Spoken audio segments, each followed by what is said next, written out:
Have you ever felt like you are giving everything, yet you are still not enough? You wake up earlier than everyone else.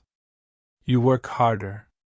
You carry the burdens of people who wouldn't even lift a finger for you. You tell yourself that your kindness is a superpower.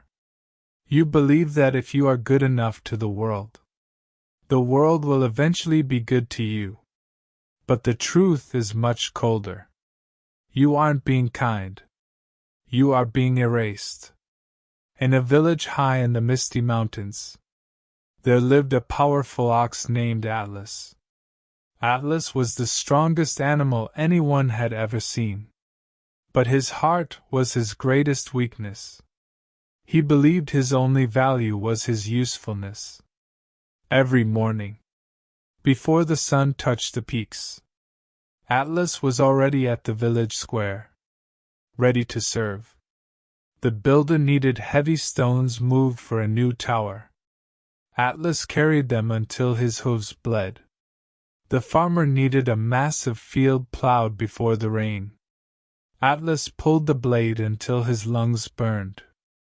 He even gave his own portion of grain to the younger animals.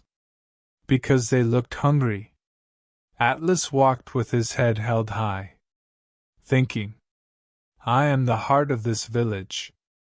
They need me. They love me. But while the village grew wealthy and strong, Atlas grew thin. His coat lost its shine.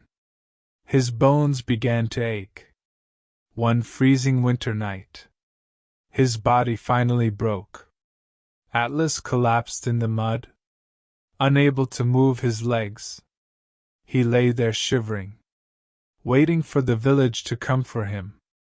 He waited for the hands he had helped to lift him up. But they didn't come. From the warm, glowing windows of the houses, he heard laughter.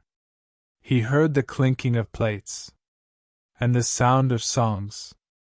Not one person checked to see if he was breathing. Not one animal brought him a single blade of hay. In that bitter silence, Atlas felt something shatter inside his chest. He realized a truth that changed him forever. They didn't love him.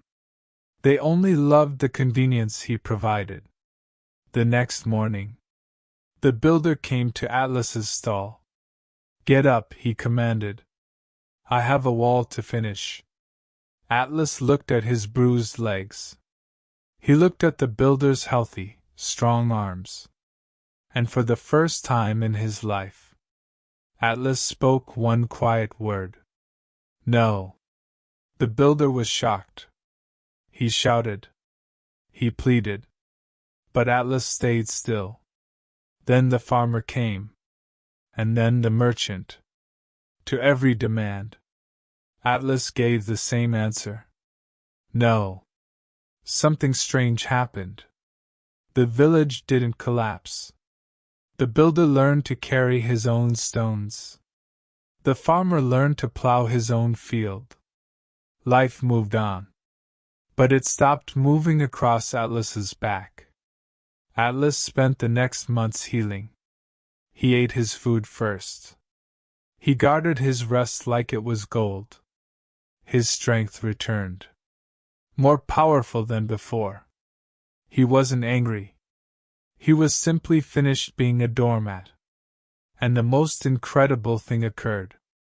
The village started to respect him. They no longer demanded. They asked. They no longer took. They offered. The world never respects the person who gives everything away. The world respects the person who knows their own value. To reclaim your life today, follow these 3 steps. First, identify one task you do only to please someone else, and say no to it today. Second, dedicate the first hour of every morning to your own health and goals, before checking your phone or helping others. Third, stop explaining your boundaries. A simple no is a complete sentence. Stop being the bridge everyone walks over. Start being the mountain they have to respect.